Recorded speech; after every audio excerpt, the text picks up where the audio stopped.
सबको जय मसीह की। मैं फिर पवित्र बाइबल में से बुक उत्पत्ति से वचन लेकर आई हूँ।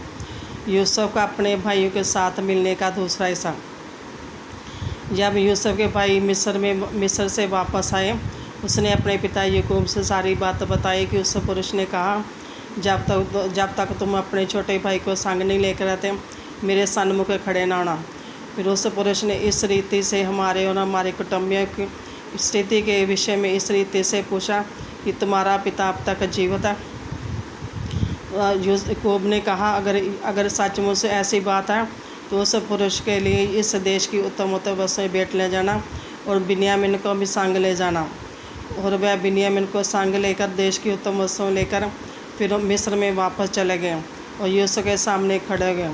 यूसुफ ने अपने घर के अधिकारी से कहा, इनको मेरे घर में ले जाओ और इनके लिए भोजन तैयार करो। और यूसुफ ने शिमोन को भी उनके संग कर दिया और कहा, हम दोपहर के भोजन इकट्ठा करेंगे।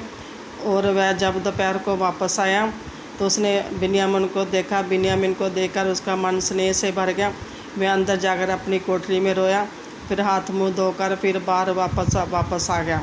और सबके लिए भोजन परोसा गया और सबके लिए अलग अलग भोजन परोसा गया। मिस्रियों के लिए अलग और इब्रियों के लिए अलग, यूसुफ के भाइयों के लिए अलग भोजन परोसा गया। मिस्री लोग इब्रियों लोगों के साथ भोजन नहीं करते थे, वे इस बात को गिरना समझते थे। और यूसुफ के भाई यूसुफ के सामने पहले बड़े उसके बाद छोटे सब व्यवस्था के अनुसार क्रम में बैठे और सब वहाँ देखकर विस्मित हो गए और उन्होंने मनचाहा भोजन किया। और फिर उसके यूसुफ को छोड़ के उसके भाई वापस कनान में आ गए। आमीन।